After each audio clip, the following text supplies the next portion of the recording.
નમસ્તે મિત્રો, મારી યુટ્યુબ ચેનલ અલકા સોરઠિયામાં આપનું સ્વાગત કરું છું। આજે આપણે બનાવીશું નાના મોટા સૌને પસંદ પડે એવા મેથીના વડા। આ દેખાવમાં જેવા ટેમ્પટિંગ છે એવા ટેસ્ટી અને પૌષ્ટિક પણ છે, જેને તમે સવારના નાસ્તા માટે, સાંજ માટે કે પછી બાળકોને ટિફિન બોક્સમાં પેક કરીને પણ આપી શકો છો।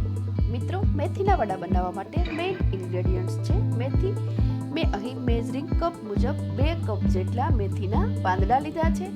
આ પાંદડાને બરાબર સાફ કરી અને કાપી લીધા છે।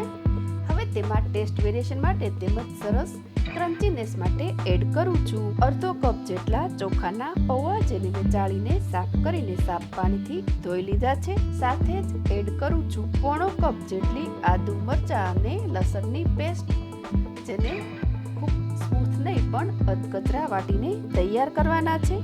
પોણો કપ ધાણા તેમજ પોણો કપ બારીક કાપેલા કાંદા લીધા છે। 2 ટેબલસ્પૂન જેટલા તલ, ટીસ્પૂન જેટલું મીઠું, ટીસ્પૂન ધાણા જીરું, હાફ ટીસ્પૂન હળદર પાવડર, હાફ ટીસ્પૂન અજમા। સરસ ફ્લેવર માટે એને હાથથી ક્રશ કરીને એડ કરીશું। 1/4 ટીસ્પૂન જેટલો મરી પાવડર, 1/4 ટીસ્પૂન જેટલી હિંગ। સરસ ખાટા મીઠા બનાવવા એડ કરું છું 2 ટીસ્પૂન જેટલો લીંબુનો રસ। અંદરથી સરસ પોચા બનાવવા માટે 5 ટીસ્પૂન જેટલું તેલનું મોણ આપું છું। હવે આ બધું સારી રીતે મિક્સ કરી અને સરસ બાઇન્ડિંગ કન્સિસ્ટન્સી આવે એવું આ મિશ્રણ બનાવીને તૈયાર કરવાનું છે। સરસ બાઇન્ડિંગ માટે અહીં સાથે બેસન લેવાનો છે। બધો સાથે નહીં પણ થોડો થોડો બેસન એડ કરતું જવાનું અને વડા માટેનું આ મિશ્રણ બનાવીને તૈયાર કરવાનું છે। અહીં કુલ પોણા 2 કપ જેટલો બેસન એડ કરીને સરસ બાઇન્ડિંગ કન્સિસ્ટન્સી આવે એવું આ મેથીના વડા બનાવવા માટેનું મિશ્રણ બનાવીને તૈયાર કરી લીધું છે। હવે હાથ તેલથી ગ્રીસ કરી થોડું થોડું આ મિશ્રણ લઈ અને વડા બનાવીને તૈયાર કરીશું। સરસ મજાની નાની નાની પાતળી પાતળી રાઉન્ડ એવી ટીકી બનાવીને તૈયાર કરવાની છે। આ રીતે ટીકી બનાવી લેવાની છે। ટીકી બની ગયા બાદ એને બંને સાઈડ તલથી કોટ કરવાની છે।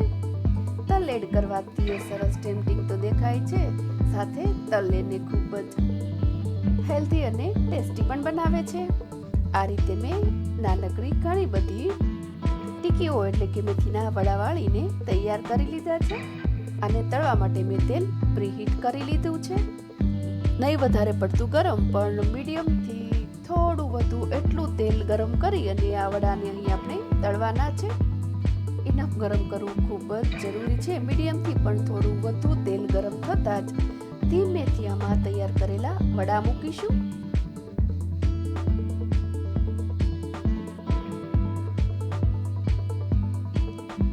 અને બંને સાઈડ ફેરવી અને સરસ મજાનો ગોલ્ડન બ્રાઉન કલર આવે ત્યાં સુધી આને તળી લેવાના છે।